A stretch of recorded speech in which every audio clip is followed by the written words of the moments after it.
I returned home 3 weeks ago. The trip had been perfect, a European river cruise I'd been planning for 2 years. Vienna, Prague, Budapest, cities I'd dreamed about since I was a girl. After Tom died 5 years ago, I promised myself I'd travel, see the world, live. My kitchen looked exactly as I'd left it. Morning light slanting through the window over the sink. Tom's old wall clock still ticking. The breakfast nook he'd built 30 years ago. Oak boards he'd sanded smooth with his own hands. I set my purse down and filled the kettle. Coffee first. Then I'd sort through the mail. Margaret, my neighbor, had brought everything in while I was gone. 3 weeks of envelopes and catalogs stacked neatly on the table. I sat down with my coffee and started sorting. Electric bill, credit card offer, garden club newsletter. Nothing urgent. Then I saw it. The envelope was thin, official. The return address said Wells Fargo Home Mortgage. I opened it. Notice of intent to foreclose. The words jumped off the page. I read them again. Foreclosure. The property at 2847 Maple Drive. My address. Account 90 days delinquent, second mortgage. My hands started shaking. Coffee sloshed over the rim of the cup, spreading across the letter. I set the cup down before I dropped it. Second mortgage. I didn't have a second mortgage. Tom and I had paid off this house 12 years ago. Thrown a little party in the backyard, just the two of us. Burned the mortgage papers in the fire pit. I'd owned this home free and clear for over a decade. I read the letter again. Slower this time. Loan origination date, July 18th. Principal balance, $85,000. First payment due August 1st. No payments received, July. In July, I was in Europe. I left June 28th. I didn't return until July 25th. I pulled out my passport from my purse.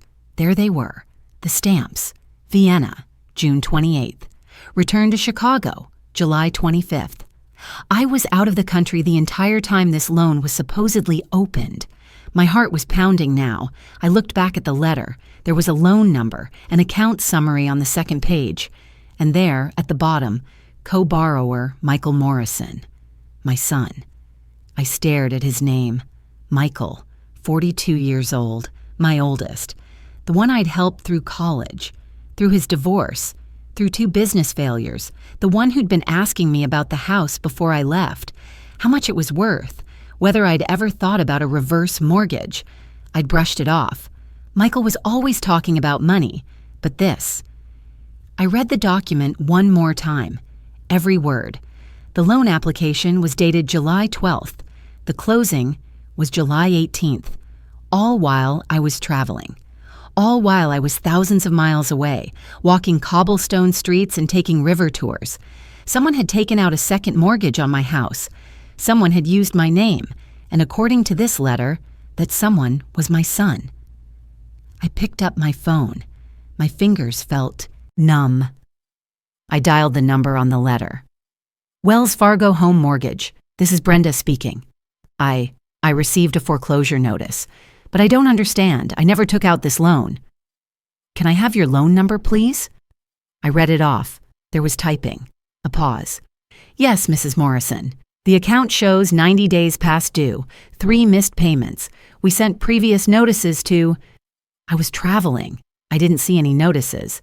But that's not the point. I never applied for this loan. I was out of the country when this was supposedly opened. Another pause. More typing. Ma'am, according to our records, you came into the branch on July 15th with your son, Michael Morrison. You applied for a home equity line of credit for $85,000. The loan was approved July 18th. I was in Budapest on July 15th.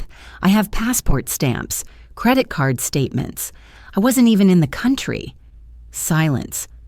Ma'am, I'm going to transfer you to our fraud department. Please hold. The line went quiet.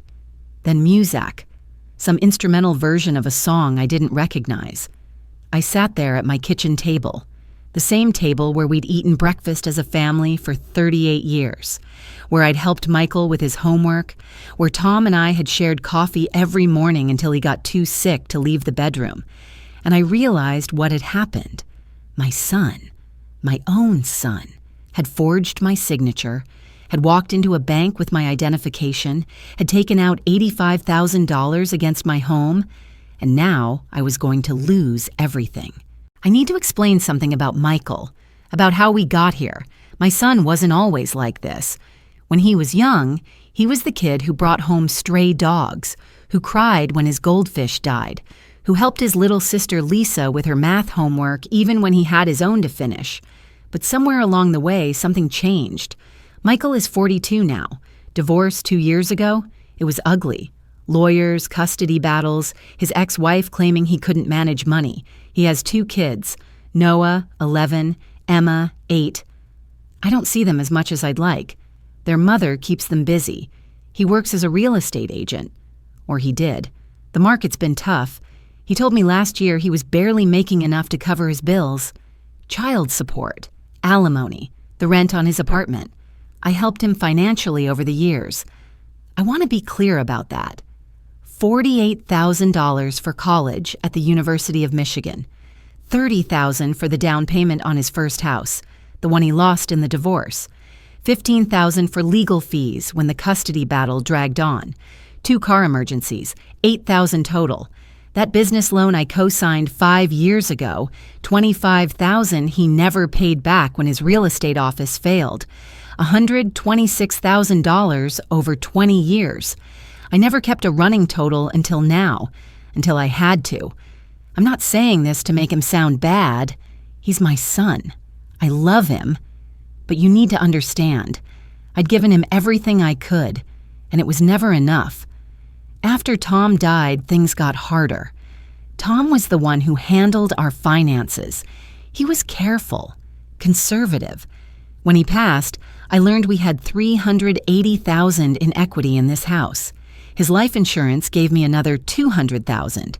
His pension and my teacher's retirement meant I was comfortable, not rich, but stable. Michael knew all of this.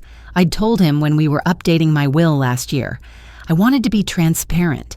I have 2 children, Michael and Lisa. I wanted them both to know what they'd inherit someday. Maybe that was my mistake. Lisa, my daughter, lives 3 hours away in Indianapolis.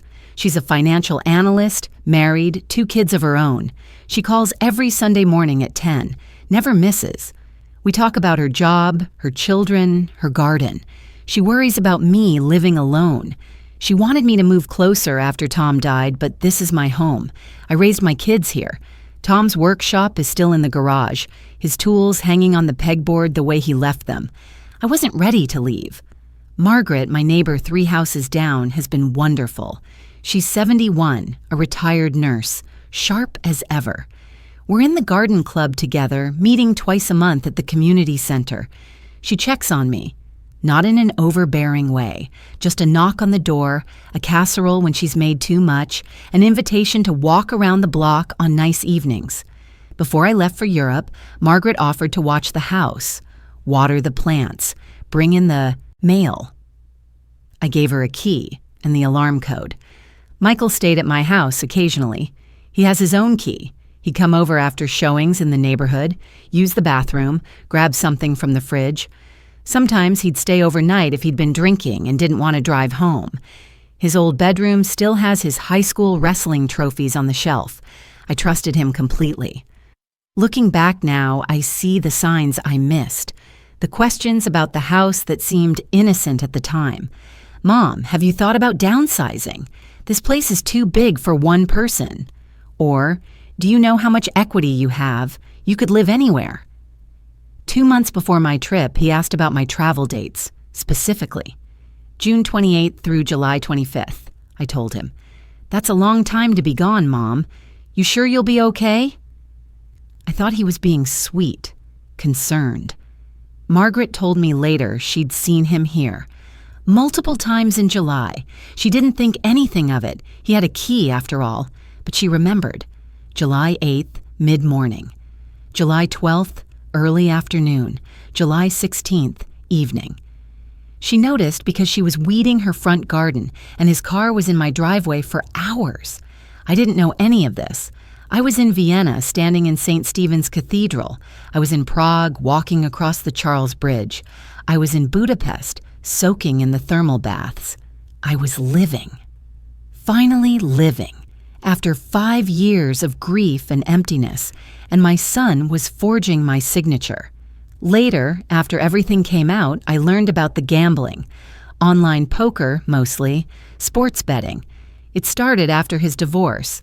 Some therapist he saw briefly said it was an escape mechanism, a way to feel in control when everything else was falling apart. Depression he never treated. Debts that piled up faster than he could pay them. $140,000 he owed to bookies. People who don't send collection letters. People who threaten. His youngest, Emma, has asthma. The emergency room visits, the inhalers, the specialist appointments. His insurance didn't cover all of it. His ex-wife's custody lawyer was expensive, dragging him back to court every few months with new motions. I'm telling you this because I need you to understand. Michael wasn't evil. He was desperate, drowning. And instead of asking for help, he stole from the one person who'd never said no to him. That doesn't excuse what he did. It doesn't make it right, but it's the truth. I sat at that kitchen table for a long time after the bank put me on hold. The coffee was cold. The foreclosure notice was still there, stained brown from where I'd spilled on it. I looked around my kitchen. The blue ceramic canisters Tom and I bought at an art fair in Door County. The crooked cabinet door he'd been meaning to fix before he got sick. The height marks on the doorframe where we'd measured Michael and Lisa every birthday until they complained they were too old. This was my home, 38 years, and my son was going to take it from me. The hold music stopped. A man's voice came on the line. "Mrs. Morrison, this is Detective Harris with the Fraud Department. I understand you're calling about a disputed loan. Detective Harris asked me to send him documentation, passport, credit card statements, anything proving I was out of the country when the loan was opened. I'll start an investigation, Mrs. Morrison, but I need to be honest with you, these cases take time, and the foreclosure process continues while we investigate." I hung up and sat there, numb. Then I did what I should have done immediately. I called Lisa. "Mom, what's wrong?" I told her. Everything. The foreclosure notice. The loan I never applied for. Michael's name on the documents. Silence on the other end. Then quietly, "I'm coming up. I'll be there in 3 hours." "Lisa, you don't have to." "Mom, I'm coming." She hung up. I spent the next hour going through papers. My filing cabinet in the spare bedroom, the one that used to be Lisa's room, held decades of documents. Tax returns, insurance policies, the deed to the house. I was looking for anything related to this supposed loan, any paperwork I might have forgotten signing, but there was nothing. No loan application, no disclosure forms, nothing. Then I remembered. Michael's old room. He'd stayed there in July while I was gone. Margaret had seen his car in the driveway for hours at a time. I went upstairs. His room still looked like it had when he was in high school.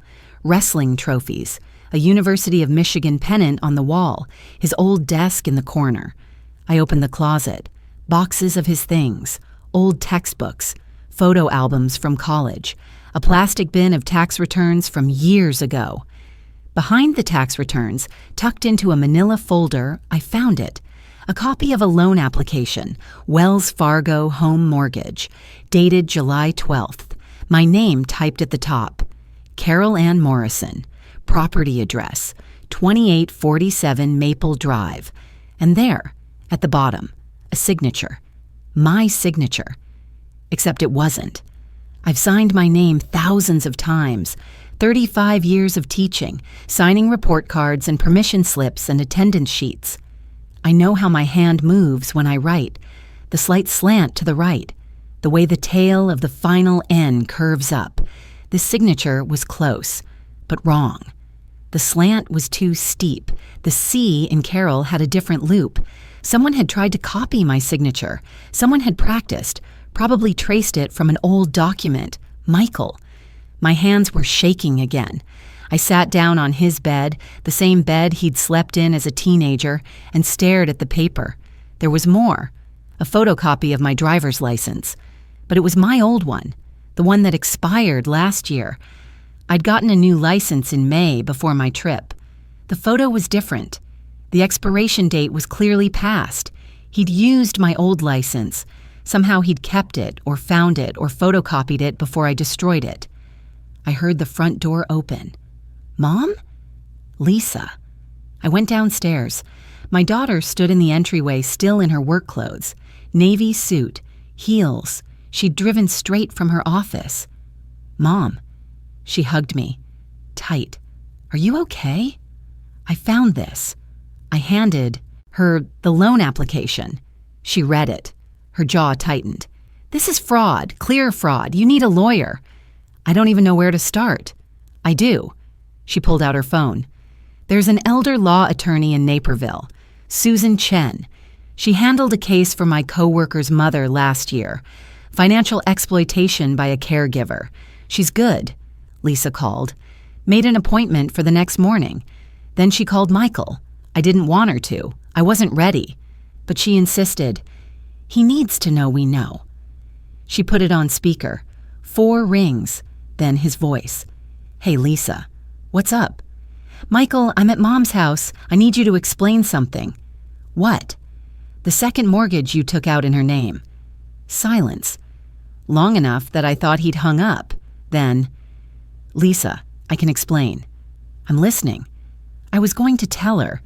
I just needed time to... I was going to pay it back before she even noticed. Lisa's voice went cold. Pay back $85,000?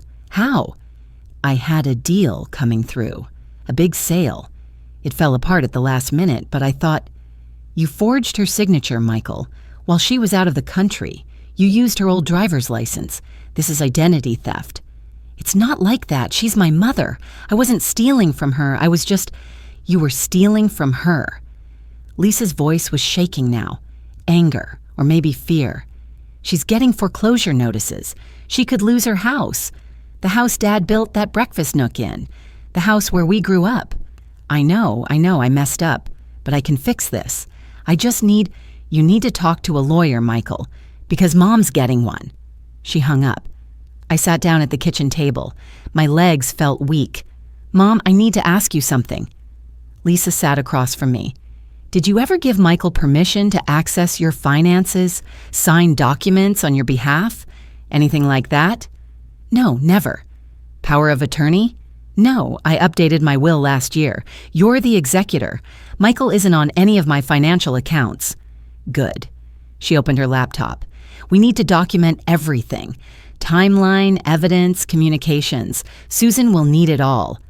We worked for 3 hours. Lisa created a spreadsheet. On one side, the dates the loan documents said I signed papers.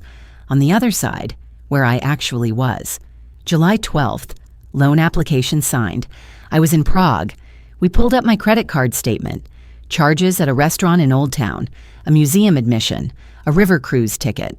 July 15th, in-person meeting at the bank. I was in Budapest. Credit card charges at a thermal bath, a bookstore, a cafe. July 18th, loan closing, still in Budapest. Hotel charge, dinner at a restaurant near the Danube. Every single date lined up, ironclad. Lisa looked at me. Mom, you know what this means. What? Michael planned this. He knew your travel dates. He waited until you were gone. This wasn't impulsive. This was premeditated. The word hung in the air. Premeditated. My son. The boy I'd carried for 9 months. The toddler who'd held my hand crossing streets. The teenager who'd helped me paint the garage when his father's back went out. He'd planned to steal from me. Lisa reached across the table, took my hand. We're going to fix this, Mom. I promise. But you need to be prepared. This is going to get ugly. I nodded. I couldn't speak. That night, after Lisa left to drive back to Indianapolis, I sat in my living room.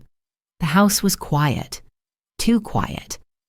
I kept thinking about Michael's voice on the phone, the excuses, the rationalizations. I wasn't stealing from her, but he was. He absolutely was.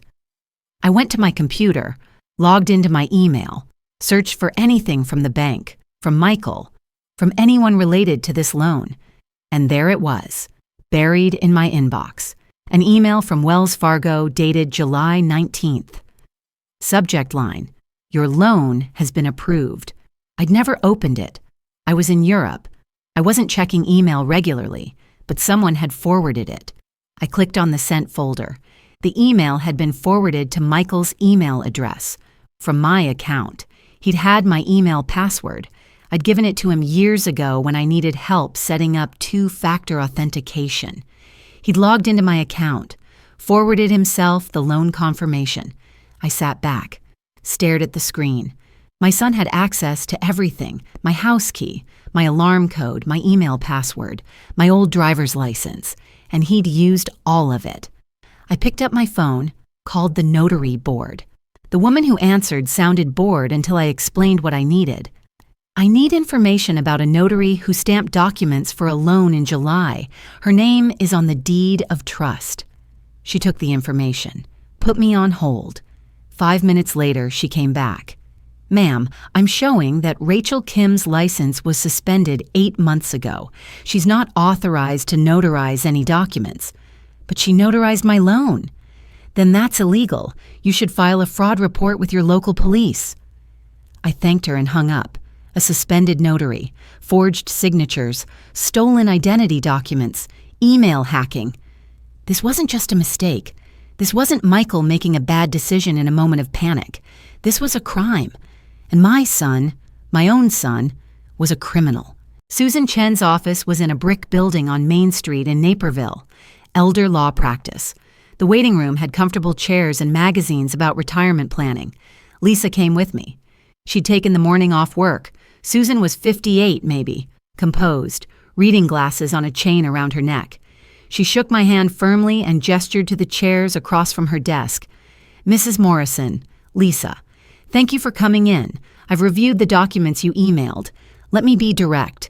This is one of the clearest cases of identity theft and financial exploitation I've seen." She spread papers across her desk, the loan application, the forged signatures, the timeline Lisa had created. "Your son had access, means, and motive. He knew you'd be out of the country. He had your old driver's license and your email password. He forged your signature on at least 6 documents that I can see here." 6? I hadn't counted. Loan application, deed of trust, promissory note, 3 disclosure forms. All require your signature. All were signed while you were provably in Europe. Susan leaned back. "Here's what I recommend. First, we get a handwriting analysis, a forensic expert who can testify that these signatures aren't yours. Second, we compile a complete timeline. Every credit card charge, every passport stamp, every piece of evidence proving you were out of the country. Third, we file a formal fraud claim with the bank and a police report. And fourth, we prepare for the possibility that this becomes a criminal case." Criminal. The word caught in my throat. Identity theft is a felony, Mrs. Morrison. Forgery is a felony. What your son did, it's not a civil matter, it's a crime. Lisa squeezed my hand. Susan continued. "The bank will investigate. They'll likely try to claim you're responsible for the debt, at least initially. They'll say you gave your son access or that you should have safeguarded your information better. But we have a strong case. The suspended notary is particularly damning. Rachel Kim lost her license 8 months before your loan. The bank should have caught that. What happens to Michael?" My voice sounded small.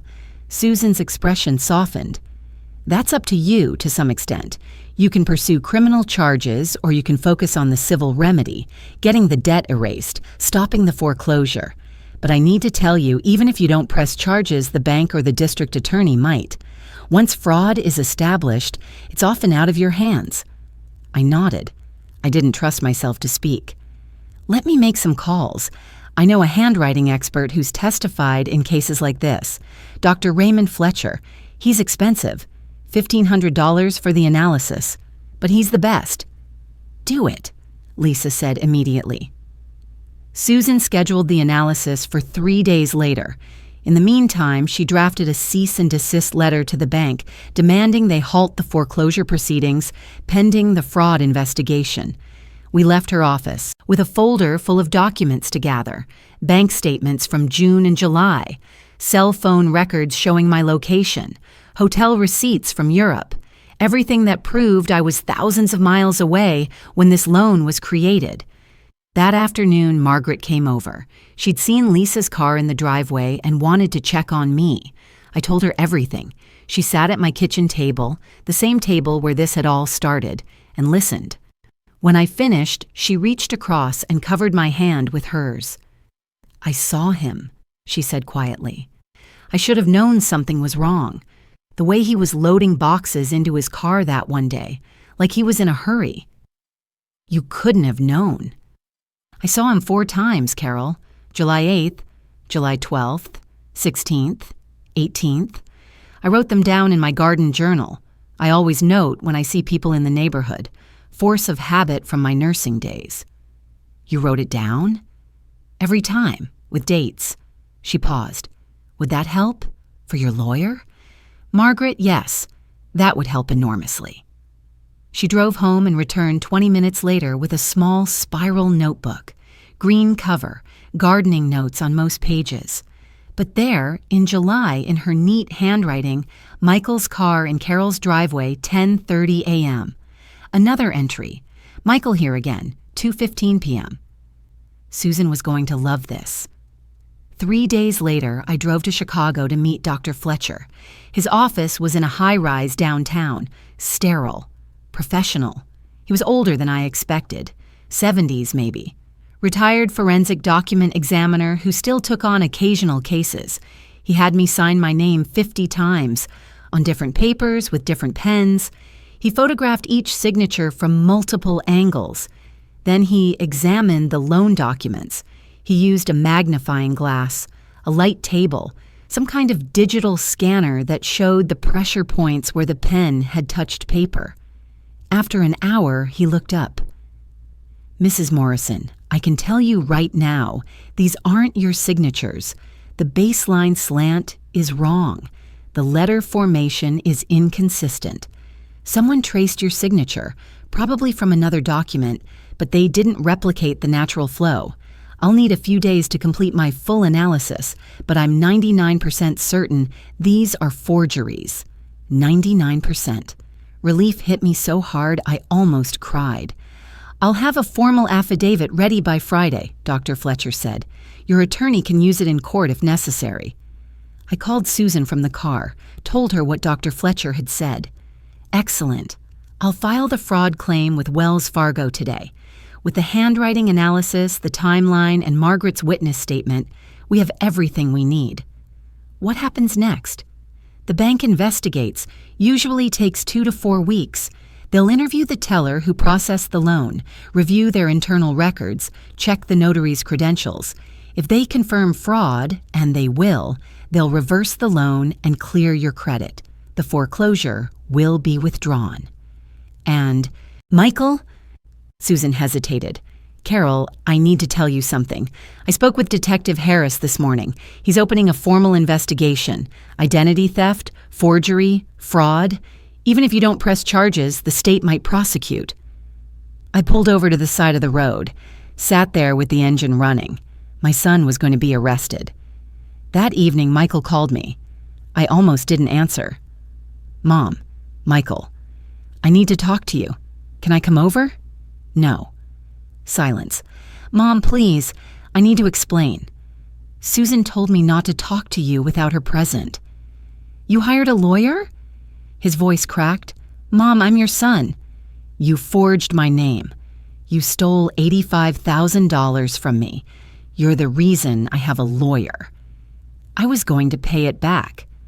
"With what money, Michael? You owe $140,000 to bookies. Your business is failing. Where were you going to get $85,000? He didn't answer. "The gambling," I said. "When were you going to tell me about that? How did you—" "It doesn't matter how I know. What matters is you've been lying to me for years. The money I gave you, the $126,000 over 20 years, it wasn't for your kids or your business or your divorce. It was for gambling debts. Not all of it. Enough of it. I heard him take a breath, shaky. Mom, I'm sorry. I know I messed up, but I can fix this. You need a lawyer, Michael, because I have one, and she's very good. I hung up. My hands were shaking again. I sat at the kitchen table, Tom's table, the one he'd built with his own hands, and I let myself cry. Not for Michael, not yet. For the son I thought I had, the one who didn't exist anymore. Maybe he never had. Susan called 2 days later. Carol, I need to tell you something. Wells Fargo's fraud department finished their preliminary investigation. They found irregularities. What kind? The notary, Rachel Kim, had her license suspended for previous fraud. Wells Fargo should have verified her credentials before accepting the documents. They didn't. They're acknowledging liability. What does that mean? It means they're going to make this right. They'll void the loan, withdraw the foreclosure, repair your credit, and they're offering a settlement to avoid a lawsuit. I couldn't breathe for a moment. It's over? Not quite. They want to meet. Formally? Present their settlement offer? I think we should hear them out. How much are they offering? They didn't say yet, but Carol, with the evidence we have, the suspended notary, their failure to verify, the timeline proving fraud, we have significant leverage. This is their mistake as much as Michael's. When do they want to meet? Next week. Their VP of Risk Management wants to handle it personally. After we hung up, I walked through my house. 38 years of memories in these rooms. Tom's workshop in the garage, his tools still hanging exactly where he left them. The crooked cabinet door in the kitchen. The height marks on the doorframe. This was my home, and I wasn't going to lose it, but the cost of saving it, was my son. I picked up my phone, called Lisa. Mom, what's wrong? Nothing's wrong. I just wanted to hear your voice. The bank called you, didn't they? Susan told me they might. They want to settle. That's good, Mom. That's really good. Lisa, when this is over, when the house is safe, I need you to help me with something. Anything. I need to update my will and my power of attorney. I need to make sure Michael can never access my finances again. Silence on the line. Then softly, okay, Mom, we'll take care of it. That night, I couldn't sleep. I kept thinking about Michael as a little boy, the way he'd help me carry groceries, the way he'd hug me goodnight tight like he was afraid I'd disappear. When had I lost him? When had he become someone who could do this? Or had he always been this person and I'd just refused to see it? The meeting with Susan was on a Thursday morning, a week after Dr. Fletcher's analysis. I sat in her office again. Same chairs, same desk, but something felt different this time. Susan laid out the evidence folders, 5 of them, labeled in her neat handwriting: financial records, digital evidence, forged documents, expert testimony, timeline. This is everything, she said. The bank's fraud department has reviewed it all. They've confirmed Rachel Kim's suspended license. They've acknowledged their verification failures. Detective Harris has enough for criminal charges if the district attorney decides to pursue them. What do you recommend? Susan took off her reading glasses, looked at me directly. Carol, I've been doing elder law for 25 years. I've seen hundreds of cases like this, adult children exploiting their parents. And I'll tell you what I tell all my clients. This is your decision, your case, your family. No one can make this choice for you. But what would you do? If someone forged my signature, stole $85,000 from me, jeopardized my home? She paused. I'd pursue every legal remedy available, civil and criminal, because this isn't just about money, it's about protecting yourself. I looked at the folders. 5 pieces of my son's betrayal, organized and labeled. He's my son, I said quietly. I know. I raised him. I changed his diapers. I taught him to ride a bike. I sat in the emergency room with him when he broke his arm in Little League. I know. Susan said again, gently. But he was willing to take my home from me. Susan didn't respond. She just waited. I sat there looking at those papers. 38 years in that house. I raised my kids there. Tom died in our bedroom upstairs. Every room held a memory. The kitchen where we'd baked birthday cakes. The living room where we'd put up Christmas trees. The backyard where Tom built a swing set that was still standing, even though the grandchildren had outgrown it years ago. My own son was willing to take it all from me. And for what? To pay bookies? To cover gambling debts? I thought about the phone call, the excuses. I wasn't stealing from you. I was going to pay it back. But he was stealing. He knew exactly what he was doing. He'd waited until I was out of the country. He'd used my old license. He'd hacked my email. He'd researched how to commit the fraud. This wasn't an impulse. This wasn't a mistake made in panic. This was calculated, planned, premeditated. I looked up at Susan. I want to file a formal fraud claim with the bank. I want them to void the loan, withdraw the foreclosure, and clear my credit. I want it in writing that I'm not responsible for this debt. Good. That's the right decision. And I want to cooperate with Detective Harris. If the district attorney files criminal charges, I won't stand in the way. Susan made a note. All right. I'll draft the fraud claim today. I'll also prepare documents removing Michael from your estate planning, power of attorney, will, any financial access he might have had. Lisa will be my executor, my power of attorney, medical and financial. I'll prepare everything. I stood up. Thank you, Susan, for not judging me, for understanding this is hard.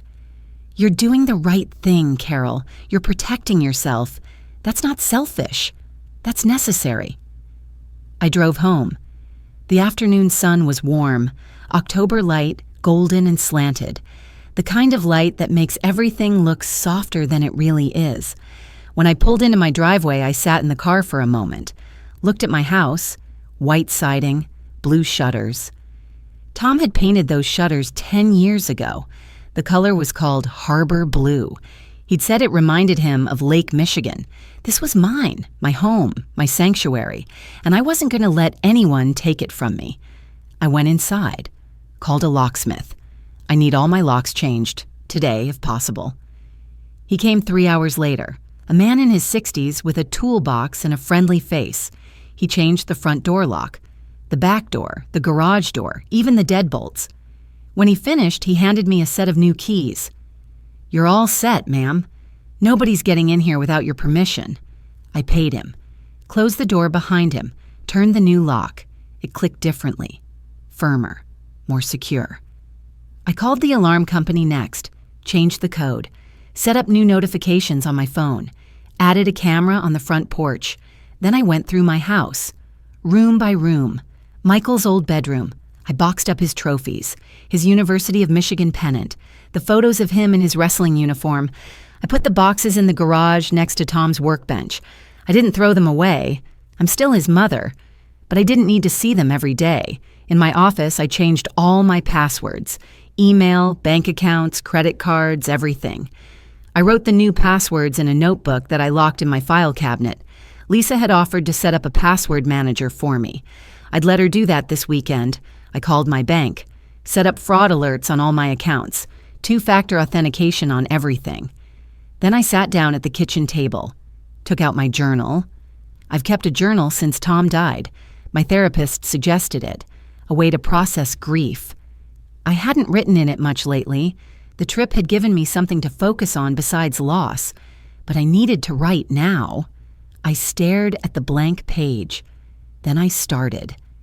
I keep thinking about the day he was born, how I held him, counted his fingers and toes, promised to protect him, promised to always be there for him. And now I'm protecting myself from him. That's what this has come to. I don't hate him. I don't even know if I'm angry anymore. I'm just choosing me. For once. Tom always said I gave too much, that I needed to save something for myself. He was right. I gave Michael everything, money, trust, access to my life. And he took it all and used it against me.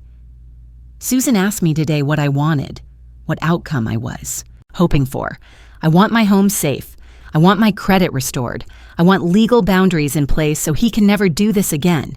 And I want to stop feeling guilty about it. He made his choices. Now I'm making mine. I'm choosing to survive this. I closed the journal. Sat there for a moment. The house was quiet. The new locks were solid. The alarm system was armed. For the first time in weeks, I felt like I could breathe. I looked around my kitchen. Tom's breakfast nook. The ceramic canisters from Door County, the crooked cabinet door he'd never fixed, the height marks on the doorframe, Michael's lines, Lisa's lines, measuring growth that had stopped years ago. This was my home, my life, mine, and nobody, not even my son, was going to take it from me. I picked up my phone, called Lisa. "Mom, everything okay? I changed all the locks today and the alarm code and all my passwords." Silence. Then, "Good. That's really good, Mom. Susan's filing the fraud claim tomorrow, and I told her I'd cooperate with the police investigation. How are you feeling?" I thought about that. Tired, sad, but also relieved, like I finally made a decision instead of just reacting. "You're doing the right thing, Mom. I know it doesn't feel like it, but you are. Lisa, when this is over, when the settlement comes through, I want to take you and the kids somewhere, maybe a weekend trip. We could go to that cabin you've been talking about, the one in Wisconsin." "I'd love that, Mom." After we hung up, I made myself dinner. Pasta. Simple. I ate at the kitchen table, looking out the window at the backyard. Tom's bench was still there, the one he'd made from reclaimed oak 15 years ago. Sturdy, beautiful, built to last. Like this house, like me. I'd survived Tom's death. I'd survived grief and loneliness and learning to live alone. I could survive this, too. Susan called 3 days after I changed the locks. "Carol, Detective Harris has some news. Can you come to my office this afternoon?" I drove to Naperville. Detective Harris was already there when I arrived. Mid-40s, navy suit. He stood when I walked in and shook my hand. "Mrs. Morrison, thank you for coming. I wanted to update you on the investigation." We sat. Susan poured coffee from the pot on her credenza. "We've identified a pattern," Detective Harris said. "Your son isn't the only one who used Rachel Kim as a notary. We found 3 other cases in the past year, all seniors, all home equity loans, all processed while Rachel Kim's license was suspended." 3 others. I felt sick. An 82-year-old woman in Wheaton. Her daughter-in-law took out a loan for $60,000. A 75-year-old man in Glen Ellen. His nephew got $75,000. And a 69-year-old widow in Lisle. Her son took out $90,000. I set down my coffee cup. My hands weren't steady. "This is bigger than just Michael," Susan said quietly. "Rachel Kim was operating a fraud ring," Detective Harris continued. "She'd notarized documents for anyone willing to pay her fee, $500 per signature, no questions asked. She knew her license was suspended. She did it anyway. What happens to her? She's been arrested, charged with multiple counts of fraud, forgery, notary violation. She'll likely get 5 to 7 years. 5 to 7 years for helping people steal from their own parents." "And Michael?" I asked. Detective Harris shifted in his chair. "That's what I need to talk to you about. The district attorney is reviewing the case. Given the pattern we've found, given the amount involved, they're likely to file charges. Identity theft, forgery, fraud. He's looking at 3 to 5 years if convicted." 3 to 5 years. My son. In prison. I couldn't breathe for a moment. "Mrs. Morrison," Detective Harris said gently, "I know this is difficult, but I need you to understand. Even if you don't want to press charges, the state might prosecute anyway. This isn't just about you anymore. It's about stopping a pattern of elder exploitation." I nodded. I didn't trust myself to speak. After Detective Harris left, Susan and I sat in silence for a moment. "The bank wants to meet," she said finally. James Thornton, their VP of Risk Management. He's flying in from their San Francisco headquarters specifically for this case. When? Next week, Tuesday afternoon. They're preparing a settlement offer. What do you think they'll offer? At minimum, they'll void the loan and withdraw the foreclosure. That's standard when fraud is proven. But given their liability, the suspended notary, the verification failures, I think we can get more. Compensation for damages, your legal fees, possibly punitive damages. How much? I'd estimate $20,000 to $30,000, maybe more. $20,000 to $30,000 on top of the $85,000 debt being erased. It should have felt like a victory. Instead, I just felt tired. There's something else, Susan said. Michael's attorney contacted me. He has an attorney? A public defender. Apparently, he can't afford a private lawyer. The defender reached out this morning. Michael wants to negotiate. Negotiate what? He's willing to plead guilty if you'll agree not to pursue civil damages beyond what the bank pays. He's also offering to make monthly payments to you, $1,000 a month for the next 7 years, $84,000 total. I stared at her. $1,000 a month? From where? He can't even pay his rent. That's what I said. The public defender claims Michael has a job opportunity, sales position, commission-based. He thinks he can make enough to cover it. He's lying. Susan didn't disagree. Even if he isn't lying, I continued, $1,000 a month for 7 years? I'll be 75 when it's paid off, if it ever gets paid off.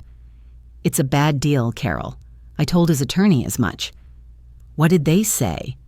That Michael is trying to make things right, that he's getting help for his gambling addiction, that he hopes you'll give him a chance to prove he's changed. I laughed. It came out bitter. He had plenty of chances to get help. He had chances to ask me for money honestly. Instead, he waited until I was in another country and stole from me. I know. Tell his attorney no. Susan made a note. I will. I drove home. It was late afternoon. The October light was fading, that golden hour before sunset when everything looks fragile. Margaret was in her front yard pruning roses. She waved when she saw my car. I pulled into my driveway and walked over to her. How are you holding up? She asked. They arrested the notary, and they found 3 other cases just like mine. Margaret's pruning shears paused mid-cut. 3 others? Seniors whose adult children use the same notary to forge documents. It's a whole pattern. Oh, Carol. She set down the shears. Come sit with me for a minute. We sat on her front porch. She had 2 chairs there, wicker with faded cushions. We'd sat here dozens of times over the years, drinking iced tea, talking about garden club projects and neighborhood gossip. Michael's attorney called Susan today, I said. He wants to negotiate, wants me to accept a payment plan, $1,000 a month for 7 years. What did you say? I said no. Good. Margaret's voice was firm. You're not a bank, Carol. You're not a payment plan. You're his mother, and he stole from you. He needs to face the consequences. His attorney says he's getting help for the gambling. That's good, but it doesn't erase what he did. We sat in silence for a moment. The evening was cooling. I could smell Margaret's roses, that sweet October scent. Lisa called me yesterday, Margaret said quietly. She wanted to make sure I was keeping an eye on you. She worries too much.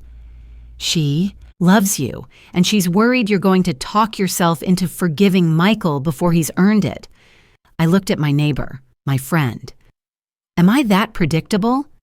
You're a mother. It's what mothers do. But Carol, this isn't about forgiveness. Not yet. This is about protecting yourself. I nodded. My eyes were burning. Come on, Margaret said. I made too much chicken casserole yesterday. You're taking half home with you. That evening, I sat in my backyard, on Tom's bench. The oak was smooth under my hands, worn by 15 years of weather and use. The foreclosure timeline was still moving forward. Susan had managed to delay it, but only by 30 days. If the bank didn't settle soon, I'd have 90 days to vacate my home. 90 days, 3 months. Everything I owned, everything Tom and I had built, gone. The fear hit me then, really hit me. What if the settlement fell through? What if the bank decided to fight? What if they claimed I was somehow responsible because I'd given Michael a key, because I'd shared my email password? What if I lost? I sat there until dark, until the motion sensor lights in the yard clicked on. Then I went inside, made myself tea, ate the casserole Margaret had insisted I take. My phone rang. Unknown number. I almost didn't answer. "Mom," Michael's voice.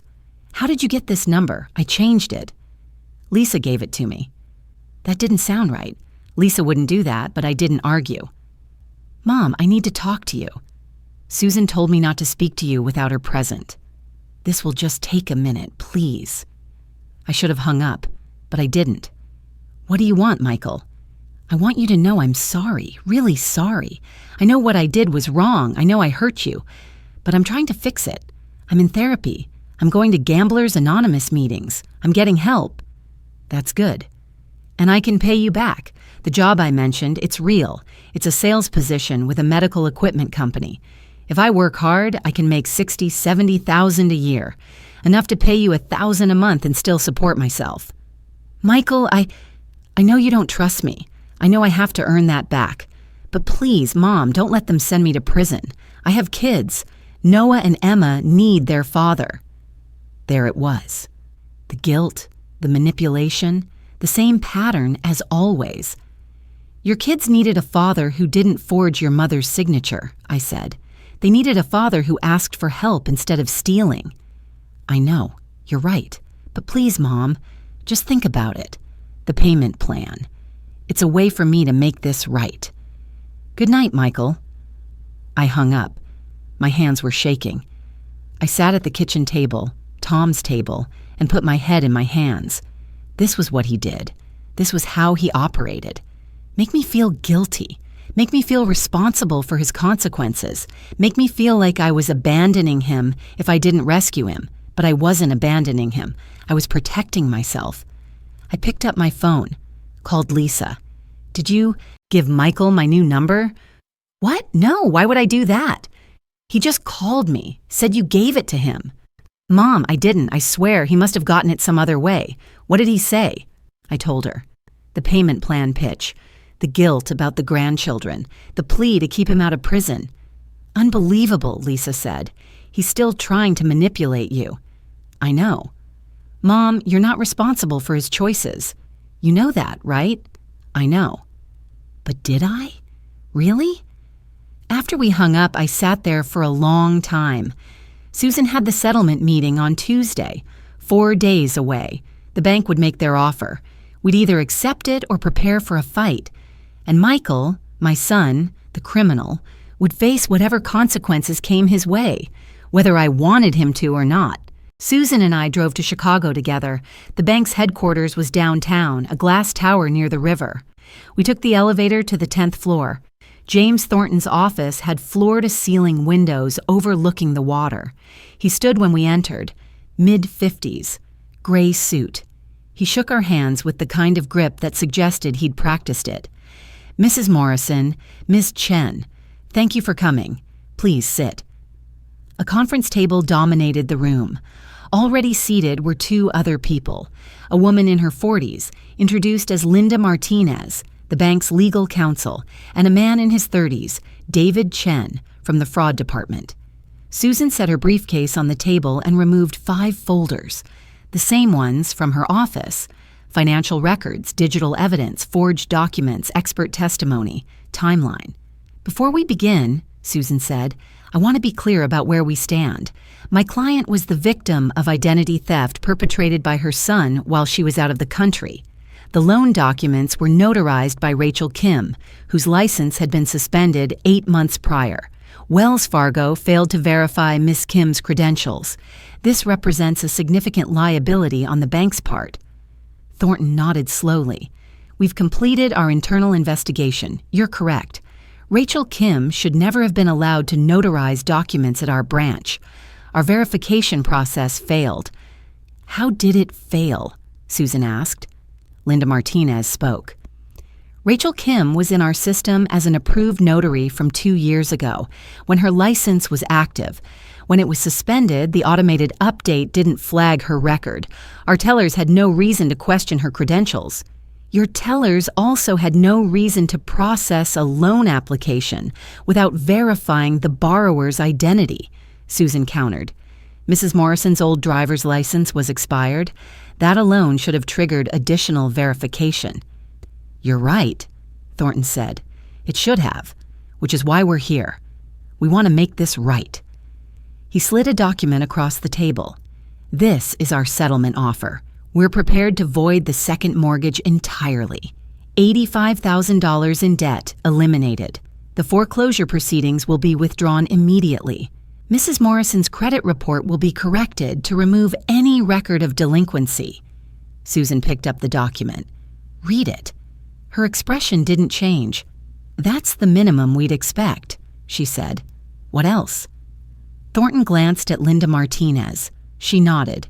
We're also offering $25,000 in compensation for damages, emotional distress, and legal fees. $25,000. I hadn't expected that much. Susan made a note. Mrs. Morrison will need assurance that this can't happen again. What systemic changes are you implementing? David Chen leaned forward. We've already updated our notary verification system. All notary credentials are now checked in real time against state databases. We've implemented additional identity verification protocols for borrowers over 65, and we've retrained all branch staff on elder financial exploitation warning signs. That's a start, Susan said, but I want it in writing. As part of the settlement, Wells Fargo agrees to implement and maintain these safeguards. If there's another case like Mrs. Morrison's within the next 5 years, she'll be notified. Thornton considered this. Agreed. Susan turned to me. Carol, do you have anything you want to say? I looked at James Thornton, at Linda Martinez, at David Chen. These were professionals. They hadn't stolen from me personally. They'd made mistakes, terrible mistakes, but they were trying to fix them. I need one more thing, I said. My voice was steadier than I expected. I need assurance this can't happen again, not just to me, to anyone. We've made significant changes, Thornton began. I'm sure you have, but I'm not the only victim. Detective Harris told me about 3 other cases, 3 other seniors whose adult children used Rachel Kim to forge documents. How many more were there that you didn't catch? The room went quiet. I trusted my son, I continued. That was my mistake. But you should have protected me when I couldn't protect myself. Your tellers should have caught the expired license. Your system should have flagged the suspended notary. I'm grateful this is being resolved, but other seniors need better safeguards. Thornton met my eyes. You're right, Mrs. Morrison. We failed you. We failed those other victims. I can't undo that. But I can promise you that we're taking this seriously. Elder financial exploitation is a growing problem, and we're implementing industry-leading protections to prevent it. I nodded. Then we have an agreement. Susan reviewed the settlement terms one more time, asked clarifying questions, negotiated language about the credit report corrections, made sure the systemic changes were explicitly documented. An hour later, we signed. The second mortgage was void. The foreclosure was withdrawn. My credit would be restored, and I'd receive $25,000 within 30 days. As we packed up to leave, Linda Martinez approached me. Mrs. Morrison, I want you to know, I have a mother about your age. When I saw your case file, I thought about her, about how vulnerable she'd be if someone did this to her. I'm sorry we let you down. Thank you, I said, and I meant it. In the elevator, Susan turned to me. You did well in there. That statement about systemic protections, that was powerful. I meant every word. I know you did. We walked to the parking garage. The November air was cold, winter coming early this year. What happens now? I asked. The bank will file the paperwork today. The foreclosure will be officially withdrawn by the end of the week. Your credit report will be corrected within 30 days, and the settlement check will be processed. And Michael? Susan's expression sobered. That's a separate matter. Detective Harris told me the district attorney filed charges yesterday. Identity theft, forgery, fraud, 3 counts. Michael was arrested this morning. I stopped walking. This morning? Yes. He's been released on bail. His arraignment is next month. Will he go to prison? That depends. If he pleads guilty and cooperates, he might get 2 to 3 years. If he goes to trial and loses, he could get 5. 2 to 3 years. My son. Susan touched my arm gently. Carol, you didn't do this to him. He did it to himself. I nodded, but it didn't make it hurt less. We drove back to Naperville in silence. When Susan dropped me off at home, she handed me a folder. These are copies of everything. The settlement agreement, the credit correction documents. Keep them somewhere safe. I will. Thank you, Susan, for everything. You're welcome. And Carol, you should be proud.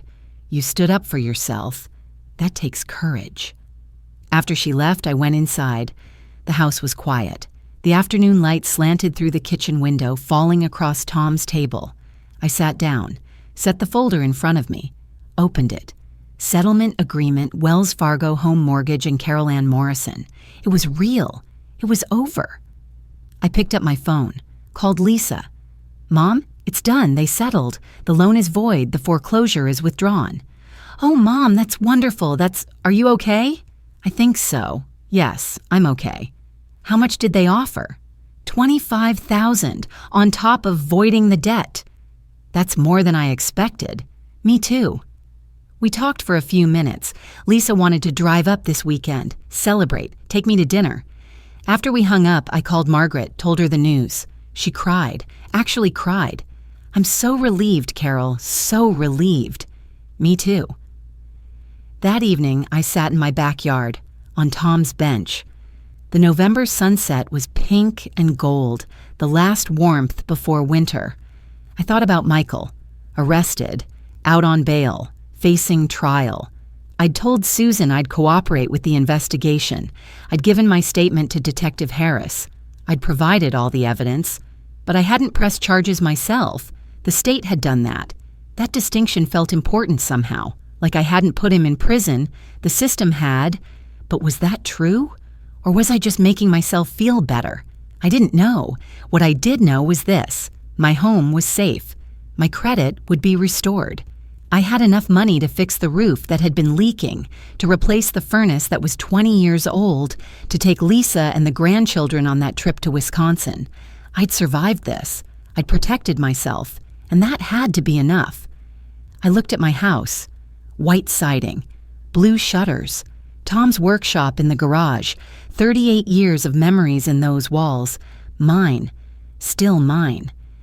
I reached into my pocket, felt the keys to the new locks, metal warm from my body heat.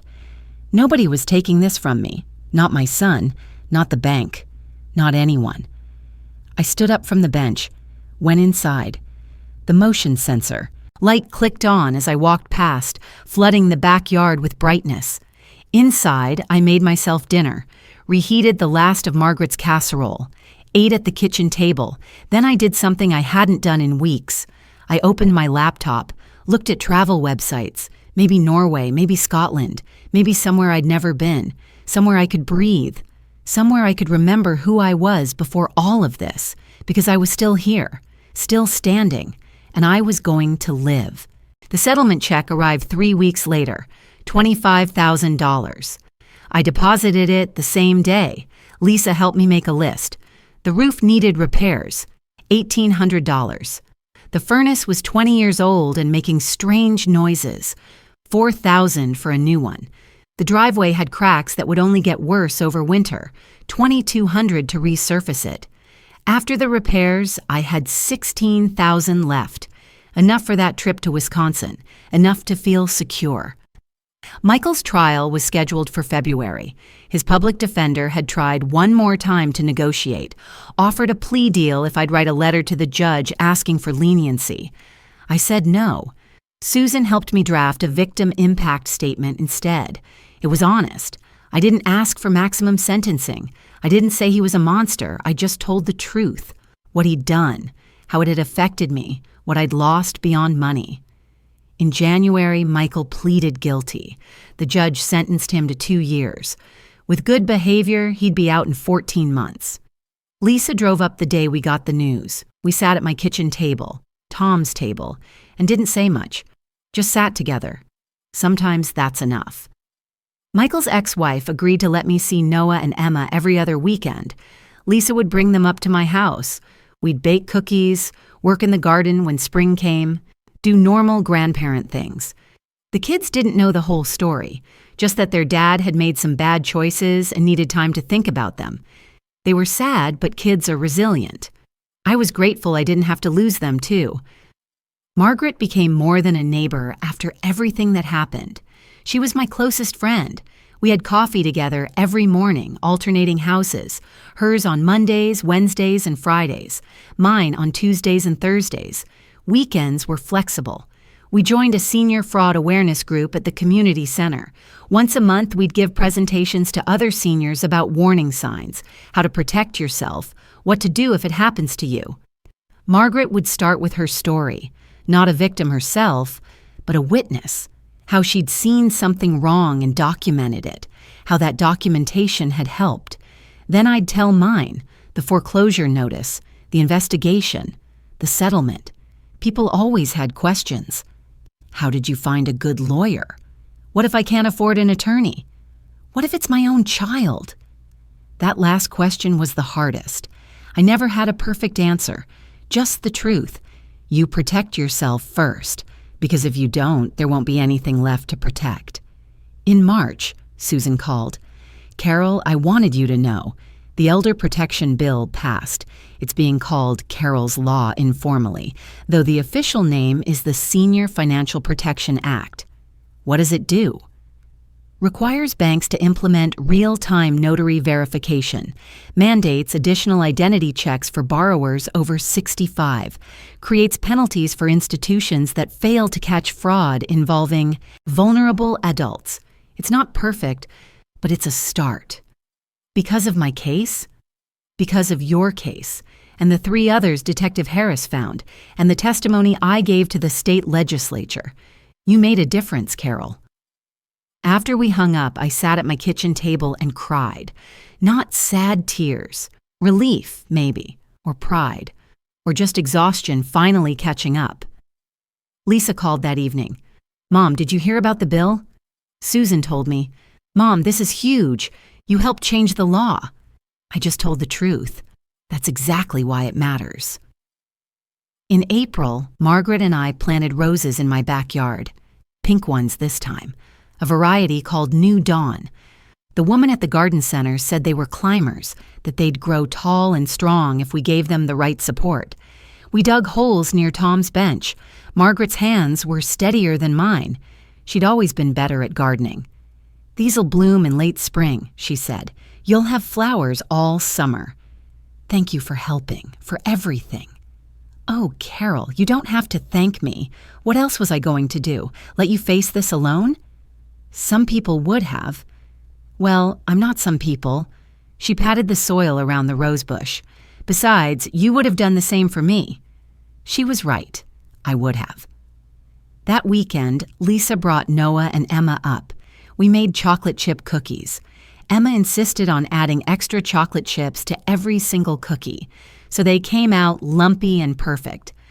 Noah asked if I was still sad about Grandpa Tom. Sometimes, I told him, but less than I used to be. It gets easier. Do you think about him? Every day. He built this table where we're sitting. He made the bench in the backyard. Every time I look at them, I think of him. Noah considered this. That's good, that he's still here, kind of.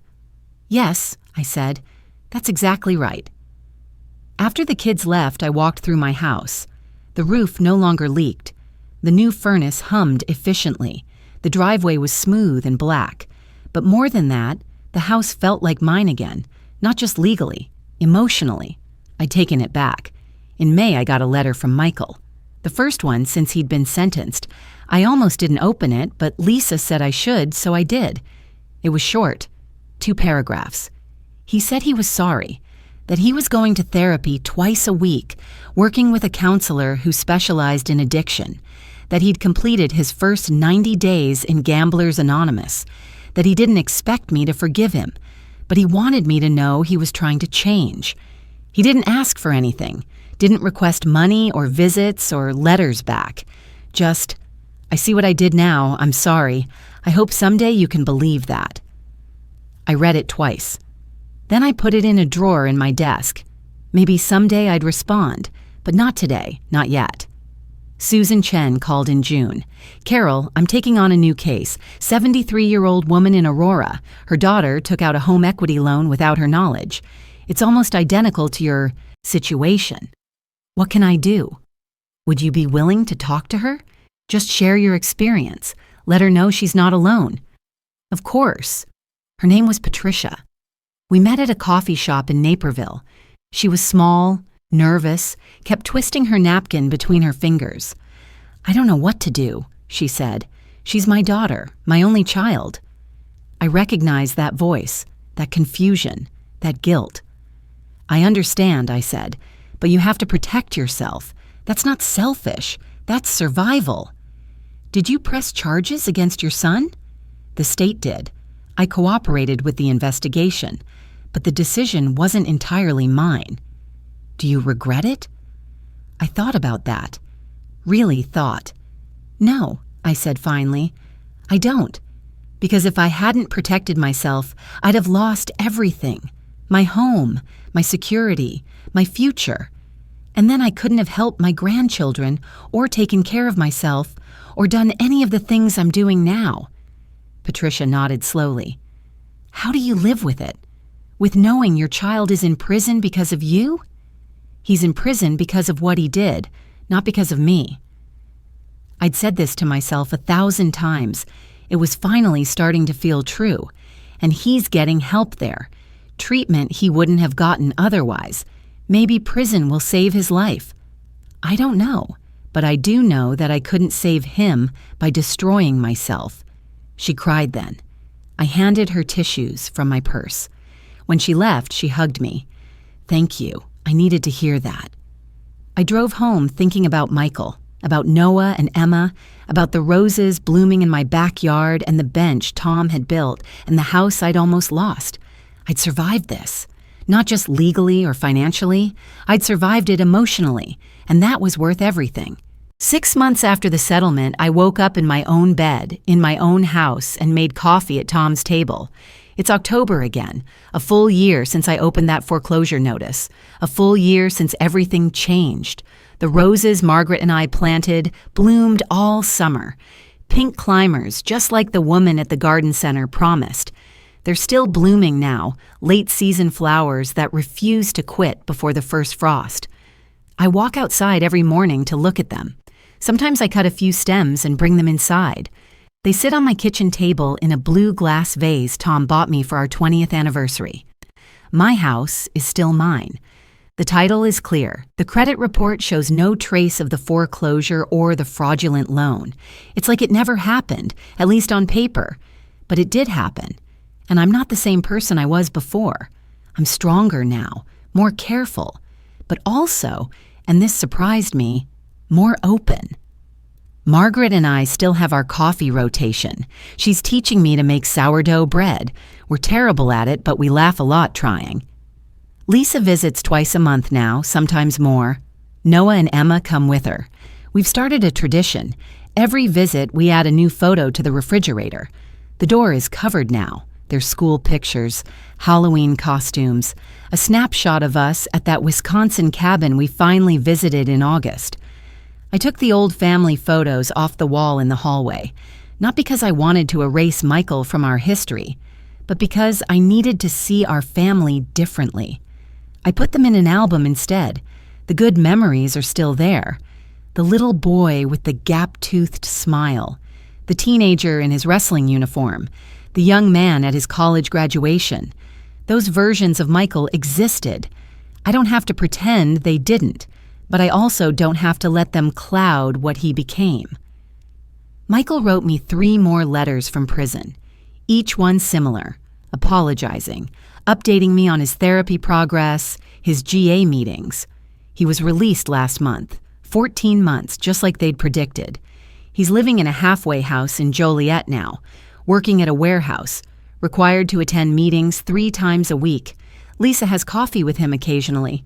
She says he seems different, quieter, more honest about his addiction. He asks about me, about the kids.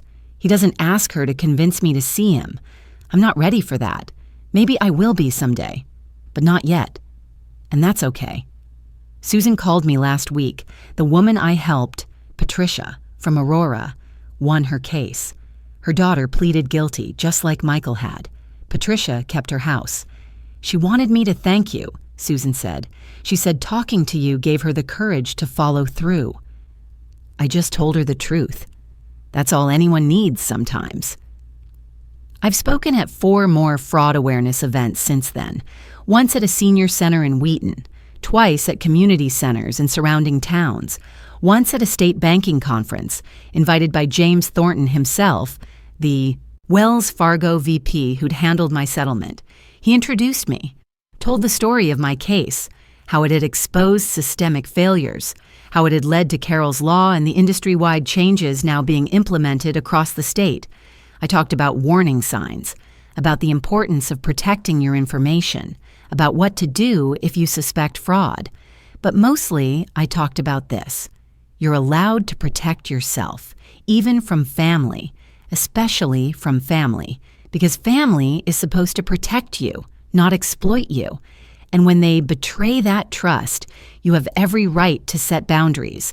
Some people don't want to hear that. They shake their heads, say, "But it's my daughter," or, "But he's my son." I understand. I said those same words, but I also tell them, I'm still here. I'm still in my home. And if I hadn't protected myself, I wouldn't be. Last month, I did something I hadn't done in over a year. I booked a trip. Not Europe this time, Scotland, the Highlands. Margaret's coming with me. We leave in March. "What if something happens while we're gone?" she asked when I showed her the itinerary. "Like what?" "I don't know. What if there's an emergency?" "Then Lisa will handle it." I gave her power of attorney, remember? Medical and financial. She has copies of everything. She knows how to reach me. And if something happens, well, I trust her to make the right decisions. Margaret smiled. "You've come a long way, Carol Morrison." "We both have." This morning, after my coffee, I sat at my kitchen table and looked around. The blue canisters from Door County, the crooked cabinet door Tom never fixed, the height marks on the door frame, faded now but still visible. This is my home. 38 years of memories in these walls, Tom's hands in every corner, my children's laughter in every room. Michael tried to take it from me. He almost succeeded, but he didn't. I'm still here. I'm standing. I'm planning trips and planting roses and helping other people protect themselves. Some days I'm sad. Some days I'm angry. Some days I miss the son I thought I had, the one who didn't exist, or maybe existed once and got lost somewhere along the way. But most days I'm just grateful. Grateful for Margaret and Lisa and Susan. Grateful for Tom's bench and the roses that climbed up beside it. Grateful for Noah and Emma and their refrigerator photos. Grateful that I had the courage to protect myself when it mattered most. I wake up in my home every morning. I make my coffee. I look at my garden. That's enough. That's everything. If you're facing something like I faced, hear me. You're not alone. It's not your fault, and you have every right to protect yourself. Document everything. Tell someone you trust. Find a good attorney. Report it to the police. And most importantly, don't let guilt keep you from saving yourself, because you deserve to be safe. You deserve to keep what you've built. You deserve to live without fear. I did it. You can too.